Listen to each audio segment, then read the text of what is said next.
Magandang buhay po sa inyo mga kahabi. I-share ko lang po sa inyo tong setup ng ating kaibigan, actually ni Brother Wilfred. Na-amaze din ako rito kasi ang ganda ng tab niya. So napaka-decente nung tab na ginamit niya rito. Ito ay actually pet tab, no? Pare, no? Pet tab to, yung kanyang setup, pero napakaganda ng quality. Ayan, ang ganda ng quality ng kanyang tab. Then, since pang-aso to, mas maganda at reliable na masasabi natin. Ano sukat nito, brother? 160 by 30 cm. So, ang ganda nung Anyway, bibigyan ko rin kayo ng hint, Ito naman yung ginawaan natin ng poop separator. Ayan. So, kung makikita nyo po ito, ito first time kong ginawa itong poop separator. Ito yung kung saan pwede ka ng mag-water change. Then, at the same time, meron po itong screen sa loob na pinong-pino. So, lahat ng poops nyo, dyan pupunta. Then, ilalabas niya naman yung malinis na tubig. Papunta dito, sa, sa overhead sump. Actually, ito po ay, under sump na kinonvert niya naman sa overhead sump. Yan. Then, ang ginawa natin dito, meron tayong mga onion patente. Onion to, onion yan, onion dito sa ilalim. Then, ito po nabubuksan din anyway kapag po kailangan nyo talagang linisin na. Then, yung setup, yung kanya pong under sump na ginawa niyang overhead sump, dito po sa dulo kasi, since, dapat to sa ilalim, so ginawa niya ibabaw. So, gumamit naman tayo dito ng ating overflow. Although, kung makikita niyo yung overflow natin, mataas, kasi malakas yung kanyang tubig.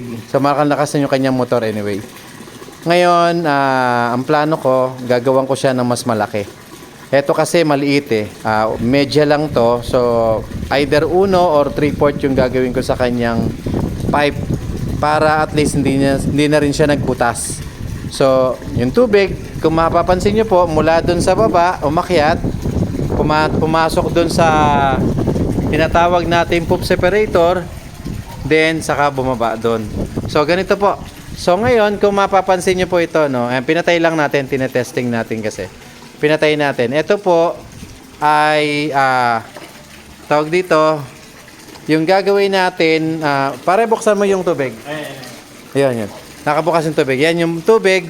Dito po pakikita ko sa inyo, kapag mag-water change po kayo, etong switch na to ang bubuksan nyo. So, pag bukas nyo sa switch na to, yun, babagsak ang tubig sa ilalim. Then, mamamatay naman ito. Kasi ang tubig natin, rerekta pababa. Yan po. So, yung lahat ng dumi, mula dito po, kukunin niya, ibababa niya na. Yan, mapupuno na. So, papatayin ko lang uli para diretso uli ang tubig dun sa kanya. Ayan. So, ganyan tumatakbo yung kanyang setup. Kaya ang ganda. Ito, kung ito po ay ililinya mo na diretso sa drain, okay din. Pero kung katulad nito, pwedeng pitchel lang. Then yung pitchel nyo, pantapon naman yan sa mga halaman. So, pandilig ng halaman. So, kaya kung mapapansin nyo po, ito pong kanyang tab na to, anyway, kaya ang gagawin po dito ay crayfish. So, ngayon ay kumbaga, sinacycle na ang tubig, sooner or later, yan po, ilalagyan din ng crayfish. Katulad po ng isang kanyang setup dito. So, ito po, may mga crayfish na po ito. Ayan. So, yung mga susunod na breeders na magkakaroon ng mga itlog, possible, mapupunta rito.